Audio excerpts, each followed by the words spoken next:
Los invito a orar. Señor que estás en los cielos, santificado sea tu nombre. Gracias, Señor, porque tú sigues leyendo y mirando la lista de oración que tenemos en esta iglesia virtual. Oramos por muchas personas que están con dificultades de salud, salud física, salud espiritual, salud emocional. Personas que están pasando por dificultades económicas tremendas. Estamos orando por matrimonios, por hijos que tienen que volver a tu amor. Estamos orando, Señor, de manera especial por Cecilia, nuestra enfermera, que está luchando para superar el COVID-19. Señor, que en tu amor y tu misericordia tú puedas ayudarla a ella, a su familia, a sus hijitos que tanto le extrañan. Gracias por acompañarnos en el último tramo de nuestro programa. Gracias por cuidar a cada familia que está presente en la programación. Y gracias también, Señor, por bendecir a aquellos que escucharán luego la grabación. En el nombre de Jesús pedimos tu Espíritu Santo, que nos dirija en todo. Amén. Muy bien. En esta noche que la titulamos Historia de Vida, termino siempre convencido de que nuestro buen Dios hace y seguirá haciendo milagros de salvación, milagros de todo tipo. Y los milagros animan a las otras personas, por eso se titula Historias de Vida. Historias de vida, porque son historias de vida, situaciones que suceden, que pasan y que son dignas de contar. Como hemos venido hablando acerca de preguntas que hace la Biblia, en esta noche quiero plantear una pregunta y al plantear esa pregunta quiero que la podamos responder entre todos. Jesús le dijo, ¿no te he dicho que si crees verás la gloria de Dios? Qué pregunta, ¿eh? Una pregunta que lleva consigo un mensaje.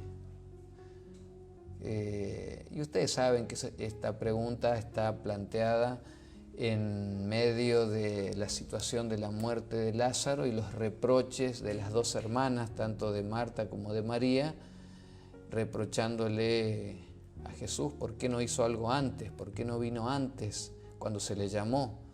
Por eso el reproche fue, si hubieses venido antes, mi hermano no habría muerto, dijo Marta, luego va a decir algo parecido María. Y van a pelear las chicas con su fe, que en ese momento está tapada por el dolor de la muerte, hasta el final, cuando Jesús incluso pide que se mueva la piedra de la tumba y vuelven a insistir, pero Señor, ya lleva 4 días ahí, ya tiene olor. Entonces Jesús les dice, les responde con una pregunta: pero no te he dicho que si crees verás la gloria de Dios. Y hoy queremos plantear esa situación.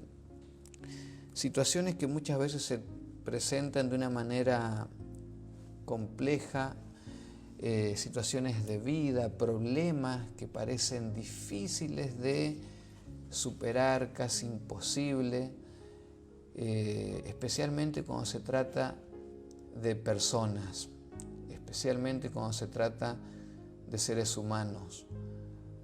Cuando la vida se plantea muy difícil para algunas personas que no han tenido las mismas posibilidades que han tenido otras, y uno empieza a ver cómo se les empieza a derrumbar, a caer todo a pedazos y se empiezan a hundir en diferentes problemas, y cuando esos problemas también tienen que ver con adicciones, y de repente parece que no hay demasiado para hacer.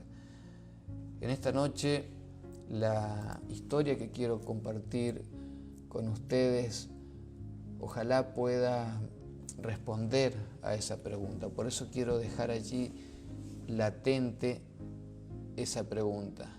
¿No te he dicho que si crees verás la gloria de Dios? Y comienzo hablándoles de un niño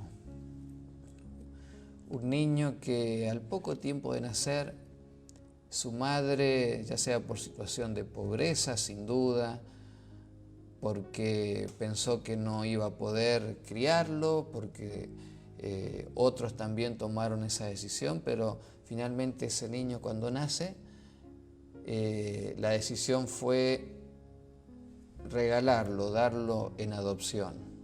Y ahí comienza esta historia, que yo agradezco mucho porque por todos los datos que me terminaron de dar de esta historia. Y por supuesto al final terminaré agradeciendo a quien me suministró los datos. El niño nace, es regalado, dado en adopción, y de la pobreza va a pasar a una vida muy feliz, una familia que lo recibe, y a partir de allí va a pasar a ser su familia, su madre, su padre, hermanas, 3 hermanas que ya estaban mayor que él, y allí llega esa criatura a la familia. Fue todo muy lindo más o menos hasta los 10, 11 años, hasta que un día irrumpe en la vida de ese niño, de ese preadolescente, quien fuese su madre biológica. Y aparece, y allí ese niño comienza a conocer su verdadera historia. Saber que los padres que tienen no son sus padres, que la familia que tiene es una familia adoptiva, no es la familia biológica, pero eso no fue el verdadero problema, sino que esta señora se presenta 10 años después a reclamar que quería que le devolvieran a su hijo. Fue una situación muy difícil. Difícil para él, difícil para los padres adoptivos, y por supuesto, cuando la situación legal no está bien planteada y queda alguna situación allí para poder hacer algún reclamo, donde se deje algún cabo suelto en una adopción, seguramente en algún momento se lo va a lamentar. Por eso cuando se hace una adopción, en primer lugar siempre hay que ir por el lado legal, por el camino derecho, donde todo el amparo de la ley te favorezca. ¿Y qué fue lo que se encontró en aquel momento legalmente para darle la razón a esta madre? La razón legal fue que en el momento de la adopción, cuando hubo que ir a entregar a esta criatura, la madre era menor de edad. Y quien fue a entregar la criatura, y en ese entonces quedaba todo registrado, había sido la abuela del bebé, es decir, la madre de la mamá del bebé, y la señora entregó y firmó, por supuesto, porque su hija era menor. Y ese pequeño detalle le permitió legalmente a esta señora que le entreguen a su hijo. Y fue con mucho dolor, me imagino yo, que esa familia tuvo que desprenderse después de casi 11 años de criar a un hijo, porque recuerden, en definitiva, padres no son los que engendran, sino los que crían y educan con amor, son los que le dan un propósito a la vida de un hijo. Entonces no basta con engendrar para decir soy padre o soy madre. Cualquiera, diría yo, que pueda hacer eso. Cualquiera en una aventura por allí engendra un hijo, pero no cualquiera se convierte en padre, se convierte en madre. Hoy asistimos a un tiempo donde las madres, casi que algunas, no digo todas, pero cada vez son más comunes las noticias que apareció un niño abandonado en un estacionamiento, en un baño de la estación de servicio, como si nada. Padre es el que brinda amor, es el que cría, es el que resguarda, lo mismo que madre. Esos son los verdaderos padres. Y esos eran los padres para nuestro protagonista de la historia. Pero legalmente fue retirado, fue entregado a la madre, volvió a su provincia de origen. Cuenta la historia que vuelven en la noche, que el padre intentó dar algunas instrucciones, incluso le puso dinero en su bolsillo y le dijo, ni bien puedas, volvete. Viajaron en tren,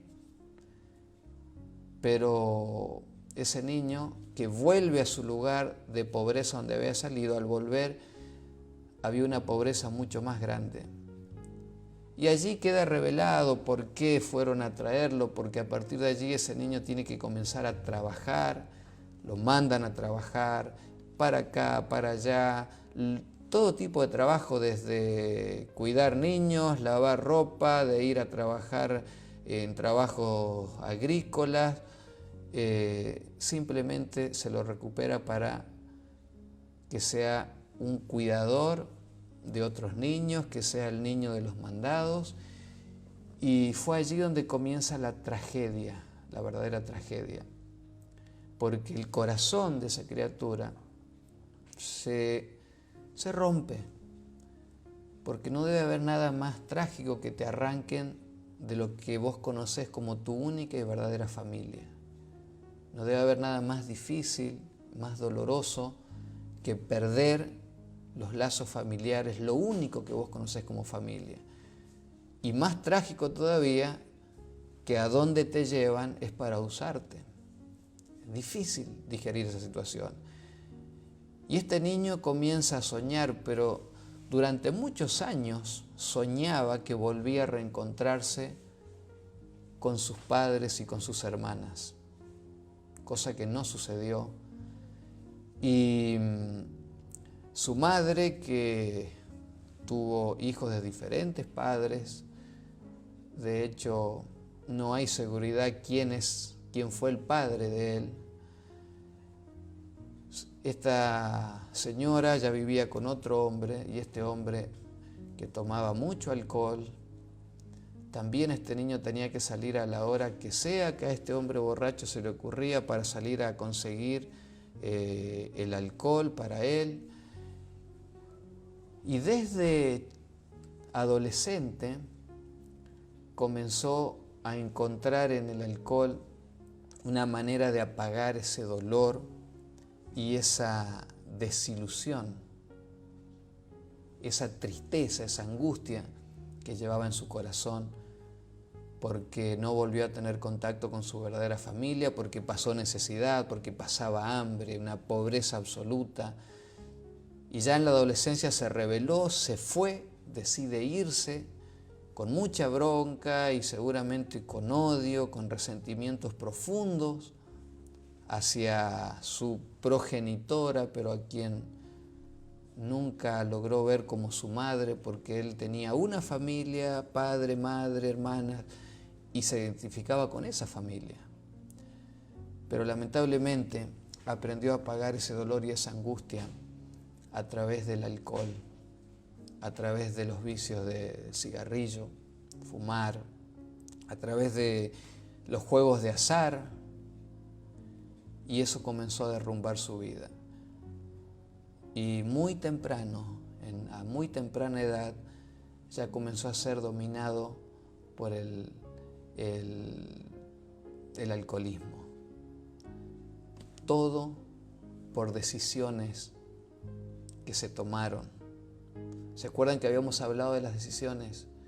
¿Cómo afectan las decisiones que nosotros tomamos, no solamente en nuestra propia vida, sino en la vida de los otros?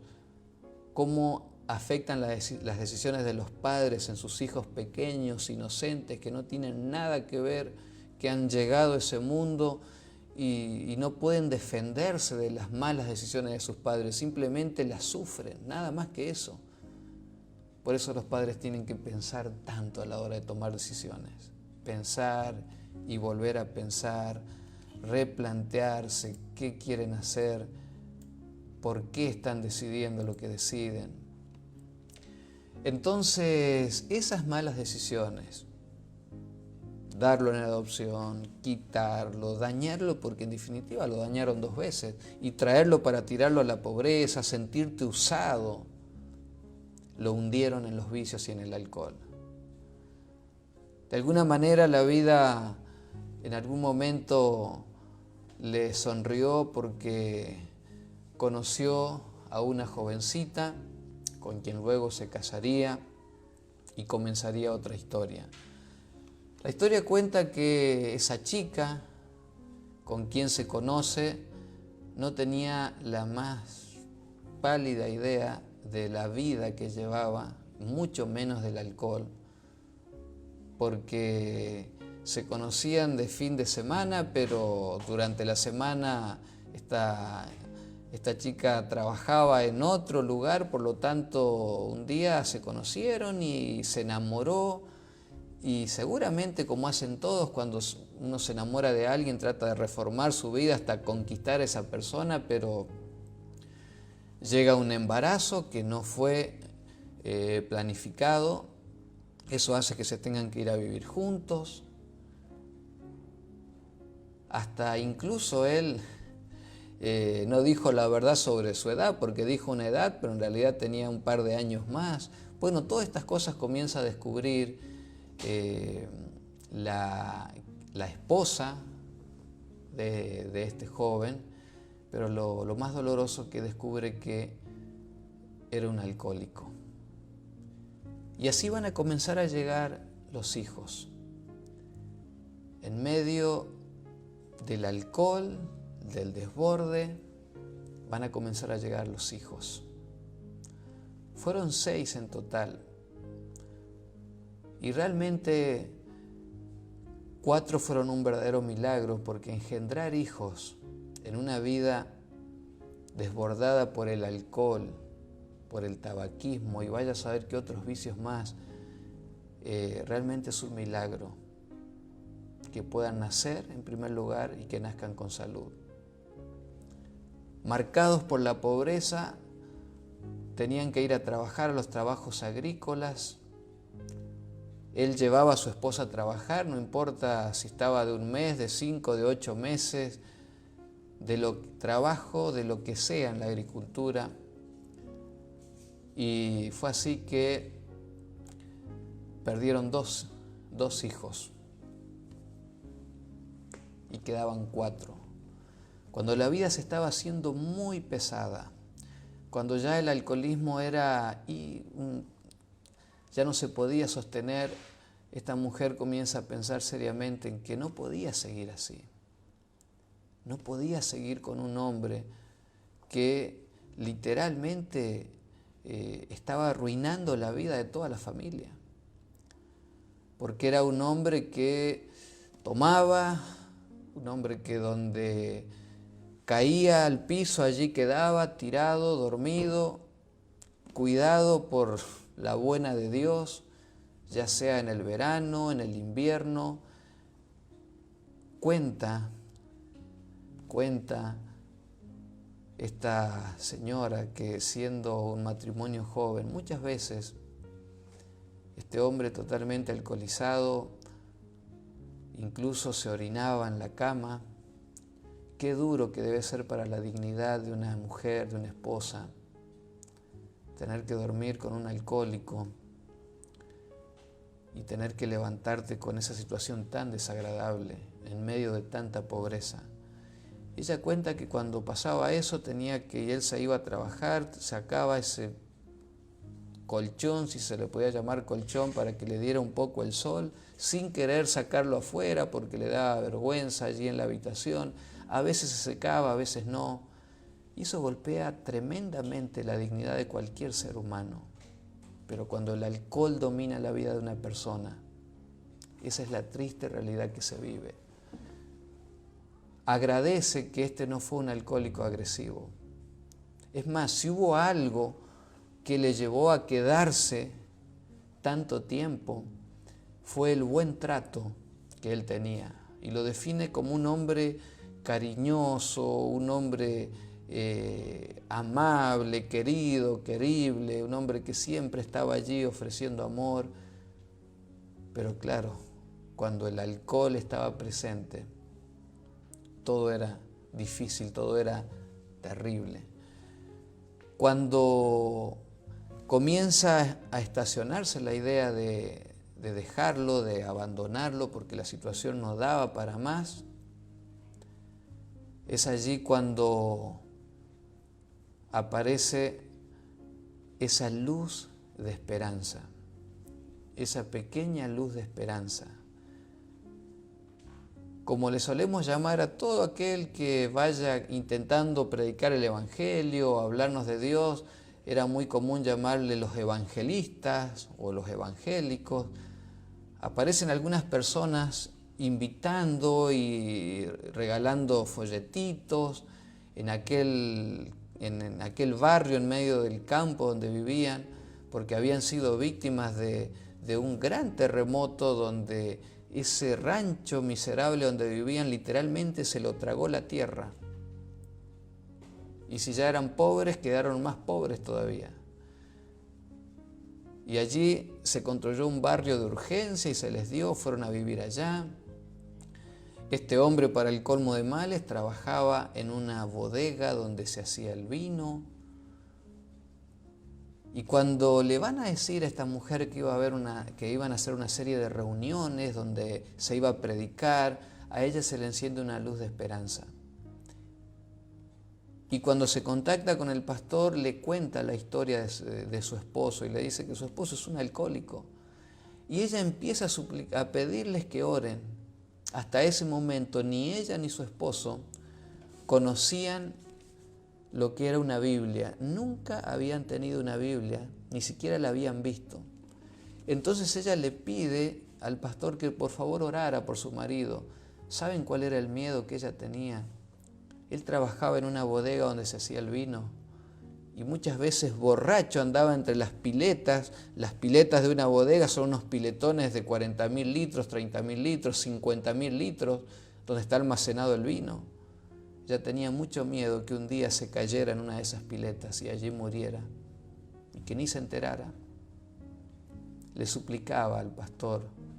Ella no sabía orar, ni sabía qué era la oración. Y el pastor le dijo que sí, que iba a orar. Le dijo, por favor, asista, llévelo. Ella comenzó enviando a sus hijos, que eran todos pequeños. Y luego los iba a buscar al finalizar la reunión, pero a los poquitos días le dijeron, señora, venga usted. Y ella comienza a ir a las reuniones. Para esa época seguía sufriendo horrores ese esposo alcohólico que no sabía cuándo podía llegar una noticia trágica. Y comienza a ir a las reuniones y le gusta. Y ella cuenta que todos los días se le acercaba al pastor y le decía, pastor, no se olvide de orar por mi esposo. No se olvide de pedirle a Dios por mi esposo. Todas las noches se acercaba y le decía, por favor, pastor, no se olvide de orar por mi esposo, porque ella no sabía orar, pero iba y le pedía a ese ministro y oraban. Y le dijo, pero tráigalo, señora, tráigalo. Hasta que hablando y hablando, este hombre le dijo, está bien, vamos a ir. Y le dijo, mirá que si completamos 40 noches, seguidas, nos van a, dicen que regalan una Biblia, 40 noches. Y allí te sellaban esa tarjetita y el que iba 40 noches le regalaban una Biblia. Y ellos nunca habían visto una Biblia, no habían visto una Biblia. Entonces él se entusiasmó, ella también, bueno, vamos a ir. Cuenta que la primera noche que lo lleva, él se sienta con ella, había llegado ya medio borracho, y en el medio de la reunión lo primero que hace es sacar el cigarrillo, encenderlo y comenzar a fumar. Imagínate, en el medio de una reunión religiosa. Así que tuvieron que acercarse y decirle que por favor tenía que esperar para salir, que terminara la reunión para fumar, que ahí no podía fumar.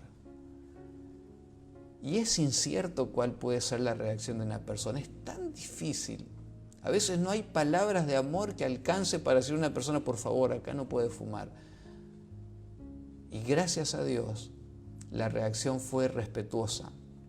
Gracias a Dios, la reacción fue de mucho respeto y apagó el cigarrillo, lo volvió a guardar cuidadosamente allí en la cajetilla y al bolsillo.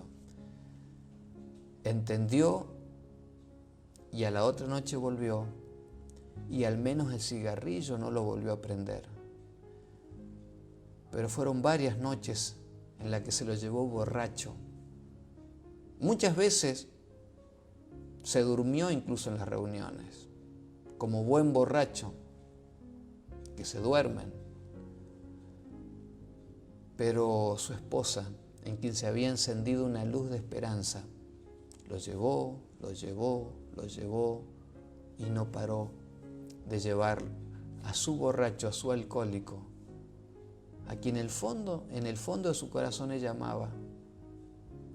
Porque a pesar de toda la desgracia que traía a la familia ese hombre alcohólico, ella valoraba que cuando estaba bien era un hombre muy cariñoso, un hombre respetuoso, un hombre cariñoso con ella, con los hijos, pero claro, cuando estaba bien, que cada vez eran menos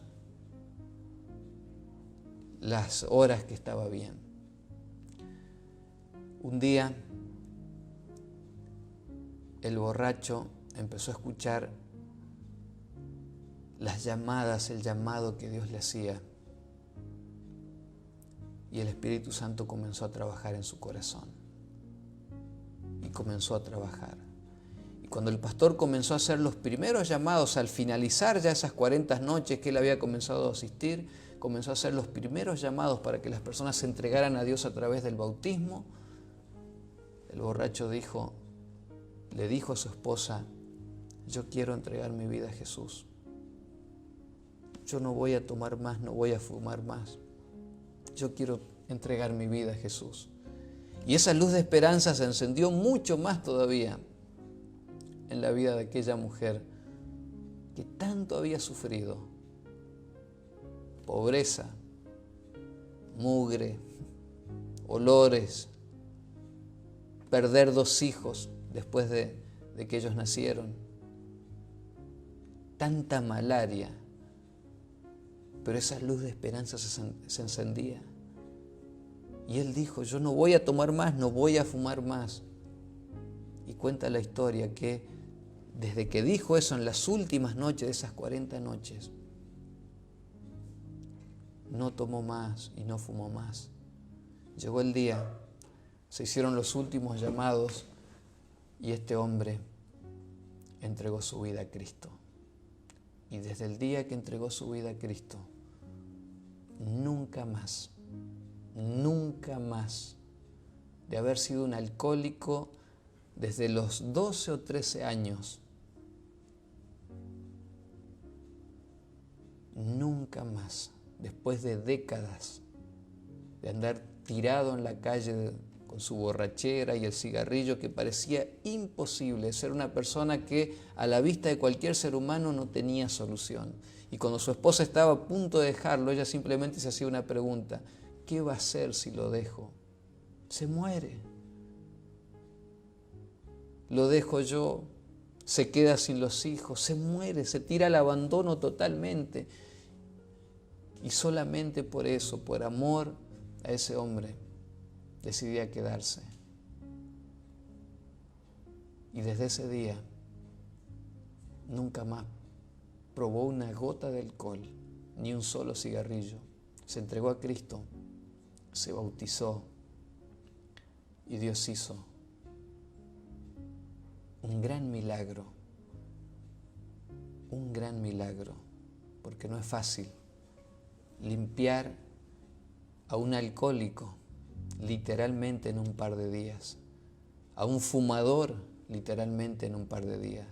Lo que no podría lograr ningún equipo médico, con ninguna pastilla, con ningún curso de nada, el Espíritu Santo lo logró.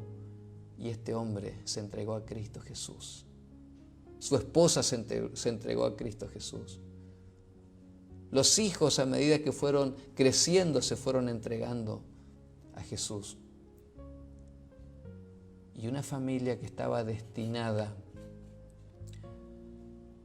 a la desesperanza por una mujer que creyó, se cumplió lo que dijo Jesús. ¿No te he dicho que si crees verás la gloria de Dios? Y ese hombre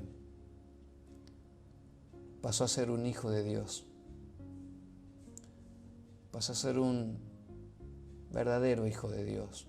No sin errores, no sin dificultades, pero pasó a ser un gran hijo de Dios. No fue fácil, nada fue fácil, porque al poco tiempo después de haberse bautizado, comenzaron a aparecer las primeras secuelas de una vida de tantos años de alcoholismo, tabaquismo. Y fue así como fue internado de urgencia y se descubrió que su corazón estaba totalmente dañado, sus arterias estaban totalmente dañadas. Y solamente con 46, 47 años fue jubilado con esa miserable jubilación que se les daba, que al día de hoy sigue siendo la famosa jubilación mínima. Se le dio incapacidad para poder seguir trabajando. Se le tuvo que colocar un marcapaso, y a partir de allí sería el marcapaso que le daría vida a su corazón. Fue el mismo médico que no daba mucho tiempo de vida porque ese corazón estaba roto, totalmente roto. Pero Dios siempre tiene planes, y cuando Él permite que alguien vea su gloria es porque tiene planes extraordinarios. Ese hombre, por supuesto, no quería morir tan joven, porque él tenía una misión. Él sabía que tenía mucho que remendar de tantas roturas que había causado en su familia por esa vida perdida en el alcohol. Muchas heridas había causado. Y era su oración a Dios que por favor, aunque sea, le diera vida para poder inculcar en sus hijos esa vida cristiana, esos principios cristianos. Y aunque sea, le pedía a Dios que le diera algunos años de vida para ver a sus 4 hijos, los 4 que le quedaban, porque 2 habían muerto. Los quería ver entregarse a Él a través del bautismo, y quería verlos en el camino de la fe. Le pidió por favor al Señor apenas unos pocos años de vida para poder ver a sus hijos en la fe cristiana. Y Dios fue bueno, Dios fue muy bueno, como lo es siempre, y le concedió, pero le dio mucho más de lo que él pedía. Él se bautizó en el año 1982, y en esa fecha pidió unos pocos años de vida que su corazón resistiera para poder ver a sus hijos entrar en el camino de la fe. Sin embargo, Dios le dio más de lo que pidió. Y ese hombre a quien aprendí a admirar, ese hombre a quien aprendí a querer con sus defectos y virtudes, desde el año 1982, que él pidió unos pocos años que su corazón resistiera,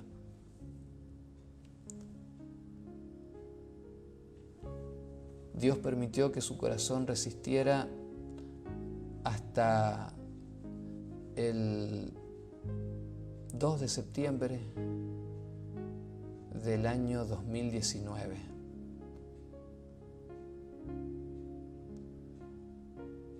Y Dios no solamente le permitió a mi amado Padre ver a sus hijos bautizarse en medio de la pobreza.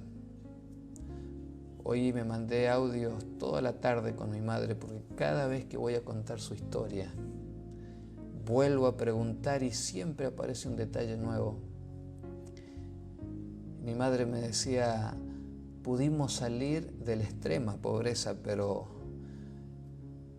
no más que eso, pero pudimos ser felices. Por primera vez supimos que era la felicidad, que era la tranquilidad.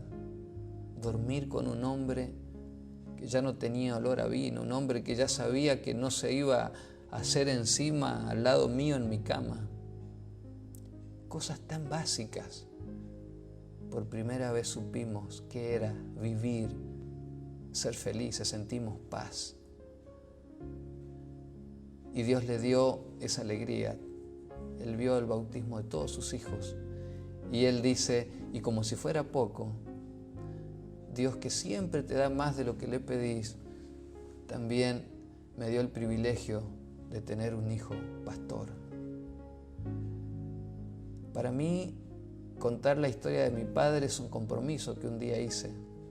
Yo les conté que un día él me llamó a la habitación cuando yo estaba en tercer año de teología, estudiando para ser pastor, que pasé por una crisis tremenda de si realmente Dios me quería en eso o no. Y allí él no me pudo dar muchos consejos de cómo saber si Dios realmente me había llamado. Simplemente me contó su historia. Simplemente me contó su historia. Y allí yo me di cuenta que si Dios había tenido que sacar de la misma muerte a un pobre borracho, tenía planes enormes y propósitos extraordinarios para esa familia. Desde aquel momento nunca más dudé de que Dios tenía un plan y un propósito para mi vida, para la vida de mis hermanos, para mi madre. Nunca supimos explicar, ni lo podremos explicar, cómo se las ingenió mi padre, especialmente mi padre, porque las madres siempre son más duras para desprenderse de sus hijos y mi madre sufrió muchísimo. La decisión que especialmente empujó a mi padre, que era un sueño que él tenía, que sus hijos pudieran estudiar en una de las universidades privadas más caras que hay en el país. El hombre con Dios aprendió a tener pretensiones y su sueño era que sus hijos estudiaran en la Universidad Adventista del Plata, allá en Entre Ríos, la universidad que pertenece a la Iglesia Adventista, iglesia que él aprendió a amar, porque fue a través de la iglesia que él conoció la verdad de Cristo, conoció la palabra y se enamoró de Cristo Jesús. Yo no me puedo explicar, pero los 4 hermanos pudimos ir a la Universidad Adventista del Plata. Yo todavía recuerdo cuando primero fue mi hermano mayor, mi hermana Estela primero decidió que iba a estudiar en San Juan, así que me fui yo en segundo lugar. Qué difícil que era para mi madre cuando sus hijos se le iban. Pero mi padre empujaba. Yo una vez le pregunté cuando me tocaba a mí, tenía 17 años, papá, ¿y qué hago? Porque yo sabía que no había un centavo, literalmente no había un centavo.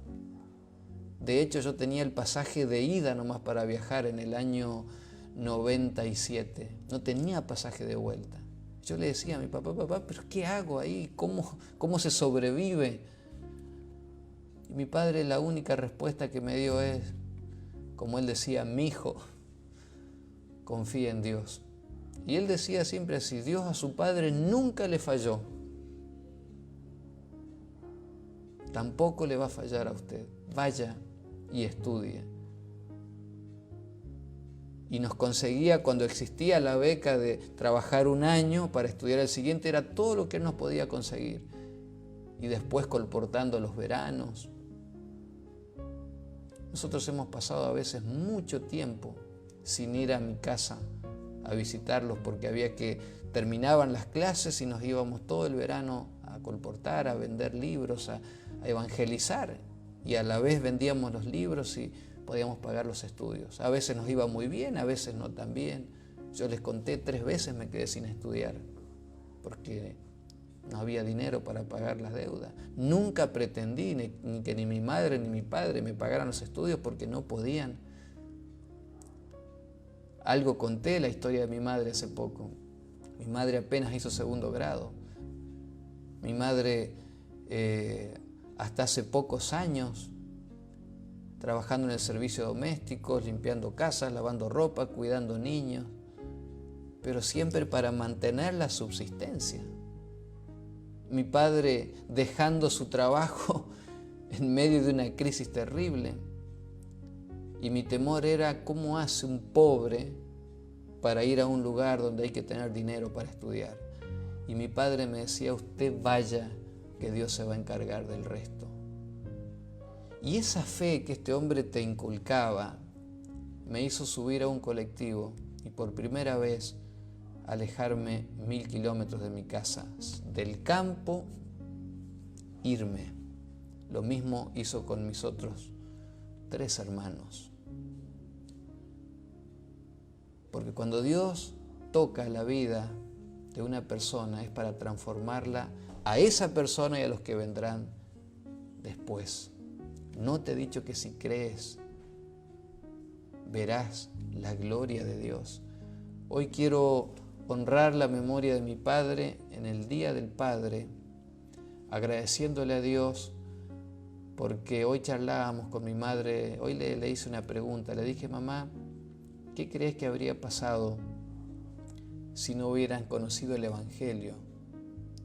Ella me decía, yo me habría ido porque era insoportable la situación, con dolor en mi alma lo habría dejado, no sé dónde me habría ido con ustedes 4, pero yo lo habría dejado.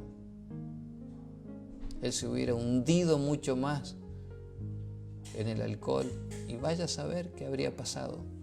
Pero saben, nunca sabremos eso porque cuando tuvieron la oportunidad y cuando Jesús se cruzó en sus vidas, ambos lo aceptaron. Ambos lo aceptaron. Casualmente hoy, en el Día del Padre, después de 3 meses de cuarentena, mi hermana Estela llevaron a mi madre allí al cementerio donde enterramos a mi padre el año pasado. El cementerio, especialmente ese, es un cementerio muy triste realmente, es un cementerio muy árido como la provincia de San Juan. Pero en realidad poco interesa porque allí donde está esa cruz, allí está mi madre que está pintando esa cruz, está mi hermana con sus 2 hijas y allí mi padre en ese polvo de la tierra, como la Biblia dice, del polvo eres, al polvo volverás. Pero desde allí esperamos la promesa, porque Jesús dijo en el contexto de la muerte de Lázaro, el que cree en mí, aunque esté muerto, vivirá. Allí esperamos la promesa que de ese polvo mi padre vuelva a la vida, que de ese polvo mi padre resucite de entre los muertos y vuelva a la vida. Por eso no es tan importante invertir tanto después de la muerte en una tumba espectacular. En realidad lo importante es cuando la persona está viva. Y todo lo que quieras hacer por tus seres queridos, hacelo cuando estén vivos. Después no importa cuán bonita sea la cruz y la lápida que puedas hacer y la placa, ya la persona descansa y no sabe nada, ni se entera. Pero lo que se hace en vida es maravilloso. Y mi Padre, con sus defectos y virtudes, dejó en nosotros una marca maravillosa que es la marca de la fe, la esperanza. Cuando mi Padre murió, a mí me quedó una herencia. Y yo quiero mostrarte la herencia que me dejó mi Padre. ¿Sí? Te voy a mostrar la herencia que me dejó mi Padre. El micrófono no va a llegar hasta allá, pero sí yo voy a ir con la cámara para que vos puedas ver. Voy a subir un poquito el volumen y yo te voy a mostrar la herencia que mi Padre dejó. Voy a mover un poquito la cámara. Perdón. A ver. Pueden ver allí. Bueno, acá les voy a mostrar. A ver si se ve mi mano. Sí. Este es el rincón. Esta es la herencia que yo recibí de mi Padre. Ustedes ven allí. Este es el rinconcito especial que mi Padre tiene de recuerdo en esta casa. Un versículo está acá que dice: para mí el vivir es estar cerca de Dios. Su Biblia, las cartas, acá está la Biblia de un hijo de Dios. Esta es su Biblia, acá pueden ver ustedes una Biblia letra grande. Y esta es la otra herencia. Él tenía dos libros preferidos. Volvemos otra vez para que me puedan escuchar. Ya les mostré el rincón de mi Padre. Me pongo el micrófono. Y acá está la herencia, por si no me podían escuchar de allá. La herencia de mi Padre fue esta Biblia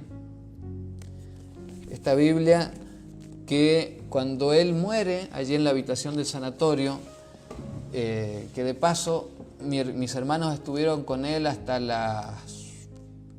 no me acuerdo si fue 20, 30, 21 horas que permitían la visita.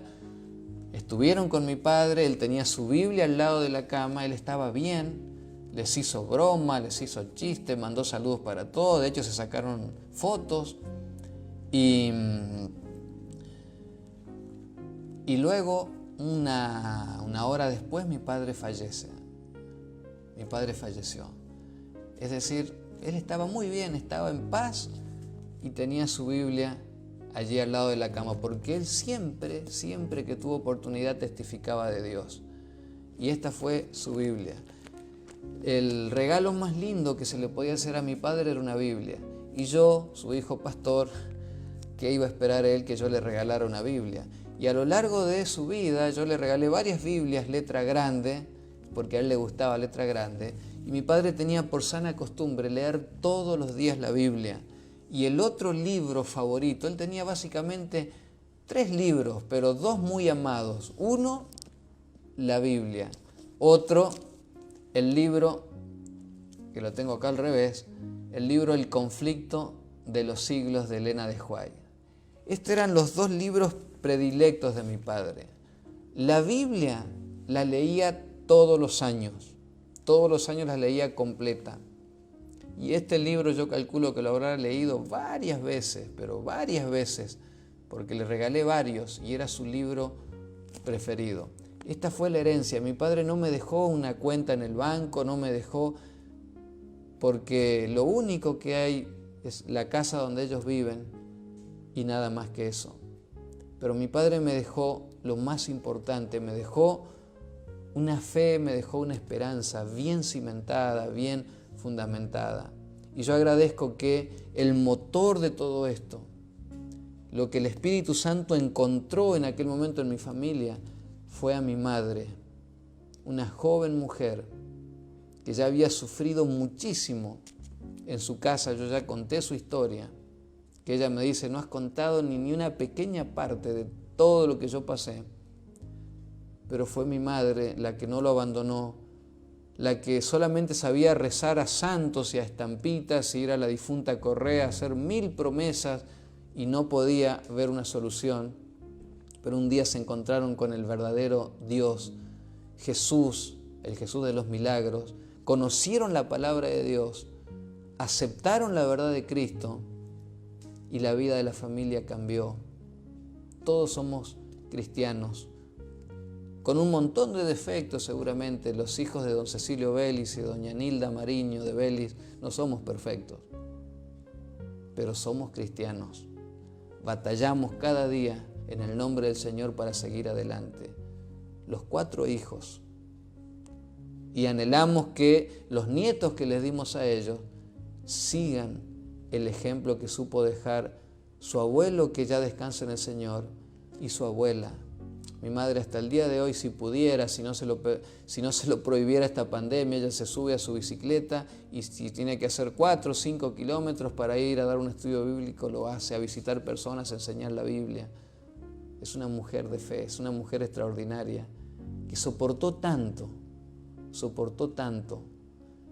Y si no hubieras aguantado, mamá, vaya a saber dónde nos habrías llevado con semejante pobreza.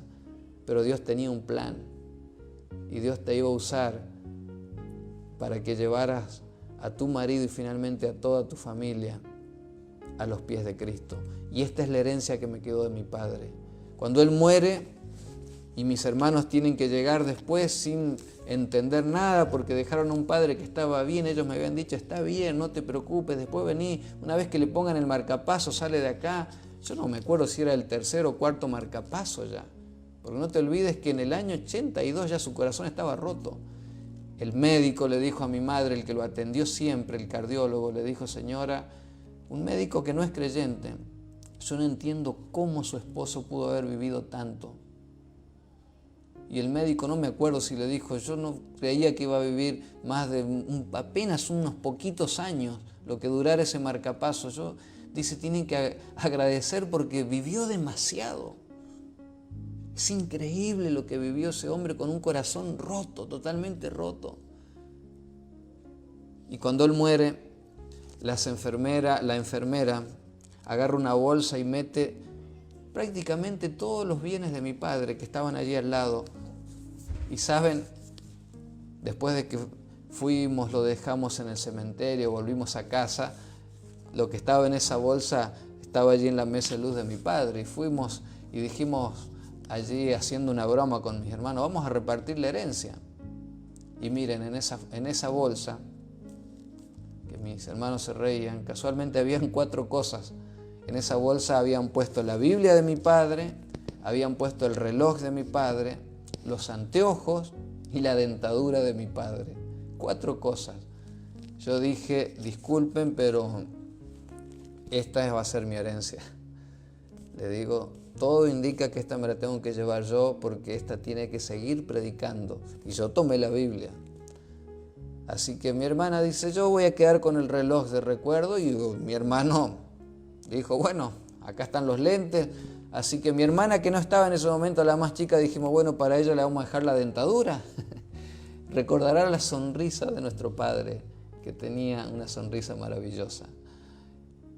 La gran herencia que nos dejó mi padre y que nos está dejando mi madre es la fe y la esperanza en un Cristo Jesús, en el Dios de los milagros. En ese Jesús que dijo, no te he dicho que si crees verás la gloria de Dios. Y saben, quien engendra en alcohol, hay grandes posibilidades de que salga cualquier tipo de dificultades en esos hijos. Nosotros nacimos sanos. Yo era el que estaba en la panza de mi madre cuando fue el terremoto de 1978 en San Juan, el gran terremoto. No me acuerdo, pero a unos pocos meses de embarazo yo estaba en la panza de mi madre. Ya había nacido mi hermano Raúl, el mayor, otro que falleció, que fue el mayor. Estaba mi hermano Raúl, ya estaba mi hermana Estela, y yo estaba en la panza. Mi hermana Liliana todavía no existía en el 78. Mi madre cuenta que ese terremoto comenzó grandes grietas que se abrían. Ella sacando a sus hijos, mi padre no sé por dónde andaría, pero conmigo en la panza, con el otro más grande, y cuenta que saca a mi hermana Estela de la cama y ni bien la saca, segundos después la pared se cae sobre esa pobre cunita camita donde estaba mi hermana. Y mi madre se sube a un alambrado para que las grietas no hicieran daño, y literalmente el terremoto se tragó la casita donde vivíamos. Y cuando yo miro hacia atrás y digo, Señor, nos has cuidado tanto la vida, nos has protegido de tal manera. Podríamos haber muerto de muchas maneras desde chiquito, de enfermedades, de hambre. Habían un montón de posibilidades, pero Dios nos protegió la vida porque Él tenía un plan, porque en el año 1982 el Evangelio tendría que llegar a nuestro hogar y mis padres tendrían que tomar una decisión. La que estaba consciente era mi madre y ella tomó la decisión de ir. Primero nos enviaba a los 3 hijos, a los más grandes, a veces iba mi hermana, la más chiquita, y después comienza a ir ella y después lo lleva mi padre. Y mis padres decidieron decisiones. ¿Qué habría pasado si mi padre, el día que le dijeron, Señor, acá no puede fumar, se hubiera resentido, no hubiera ido más y habría seguido perdido en la vida de alcohol? Seguramente habría sido terrible para nosotros. Mi madre se iba a ir. ¿A dónde? Habríamos conocido el Evangelio. Tendríamos que haber esperado años para conocer el Evangelio, décadas. Pero Dios tiene un plan perfecto. Pero hubo que tomar una decisión. Y yo agradezco a Dios que ni mi padre ni mi madre, siendo aferrados a la fe católica, y aún así mi madre no sabía lo que era orar y no conocían una Biblia, considerándose de una religión cristiana, decidieron aceptar a Cristo Jesús y no tuvieron ningún problema en dejar lo que ellos creían que conocían y aceptar la nueva familia, la nueva fe que se les ofrecía, que era cimentar su fe en la palabra de Dios. Decisiones. La vida está compuesta de decisiones. Esta era la historia de vida que te quería contar. No pierdas las esperanzas. Tenés un esposo alcohólico, tenés un padre alcohólico, sufrís por tu padre, no pierdas las esperanzas. Dios muestra su gloria a quienes creen. La gloria de Dios es mostrada a quienes creen. No pierdas las esperanzas. Tenés un hijo hundido en las drogas, tenés un familiar que está perdido en las adicciones. No pierdas las esperanzas. Si Dios pudo sacar de la desgracia que sacó a mi padre, ¿cuánto más va a ser por los tuyos si seguís creyendo? Casi 50 años tenía mi padre cuando Dios lo encontró, muy dañado por las circunstancias de la vida, imposible de recuperar, pero para Dios no hay nada imposible. Así que en esta noche quisiera agradecer a Dios por todo lo que Él hizo en mi familia, por lo que hizo en la tuya, porque cada uno tiene una historia para contar, y agradecerle a Dios por mi madre, agradecerle a Dios por el Padre que nos regaló. Y aquella vez que Él me contó su historia me dijo, hijo, prométame que usted siempre va a contar mi historia, que usted siempre va a contar el milagro que Dios hizo en mi vida y en la vida de toda la familia. Y he contado muchísimas veces en muchas iglesias, y esta es la primera vez que cuento esta historia en vivo. ¿Hay esperanza? Claro que hay esperanza, pero hay que decidir. Ojalá esta historia te ayude a darte cuenta que tu fe no depende de atarte a una religión y porque esa religión te transmitieron tus padres, tus abuelos. Tu fe depende de atar tu vida a Cristo Jesús y a la verdad de su palabra. Que Dios te bendiga, que Dios te cuide, que Dios te proteja y que puedas ver su gloria, porque Dios es poderoso. Te invito a orar y vamos a quedar cantando el himno Salvador, a ti me rindo. Padre que estás en los cielos, santificado sea tu nombre. Señor, gracias porque en ti tenemos esperanza. Gracias porque en ti hay misericordia para quien la busque y quien la necesite. Y no importa si es un pobre borracho, un niño que nunca pidió nacer y cuando nació no pidió que lo regalaran y cuando lo regalaron no pidió que lo fueran a buscar. Señor, muchas de las cosas que hemos sufrido no las hemos elegido, pero vivimos en un mundo lastimado por el pecado. Y es en este mundo en el que tenemos que aprender a vivir poniendo nuestros ojos en ti, a sobreponernos a las injusticias, a sobreponernos a las cosas malas que suceden que no las buscamos y a veces a las malas decisiones que tomamos y aún allí tú ofreces misericordia. Señor, gracias porque hiciste del alcohólico, del borracho, un hijo tuyo. Gracias porque mi Padre murió creyendo en ti y murió testificando de ti. Señor, bendice a todos aquellos que hoy tienen un familiar, un ser querido, hundido en el alcohol, en las drogas, en las adicciones y que han perdido la esperanza. Señor, haz el milagro que todos necesitan, porque solamente en ti podemos seguir sosteniendo nuestra fe y creer que tú vas a traer salvación. Pero ayúdanos a tomar decisiones. En el nombre de Cristo Jesús oramos. Amén. Realmente ha sido para mí un enorme privilegio haber compartido con ustedes esta historia. La historia de mi viejo, la historia de mi padre. Y le agradezco a Dios por el padre que tuve. Le agradezco a Dios por la madre que tengo, por los hermanos que tengo. Y le agradezco a Dios porque su misericordia está para todos. Quizás sea el momento de decirle: Salvador, a ti me rindo. Buenas noches, buen descanso.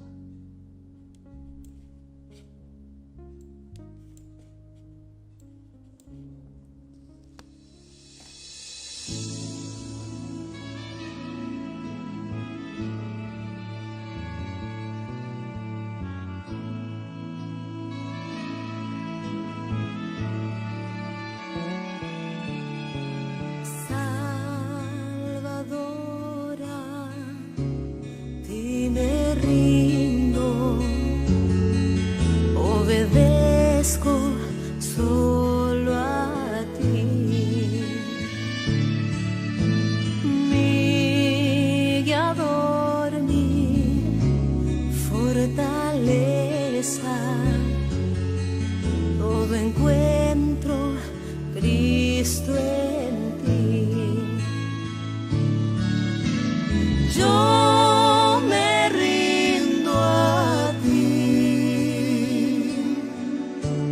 Yo me rindo a ti. Mis flaquezas, mis pecados, todo rindo a ti.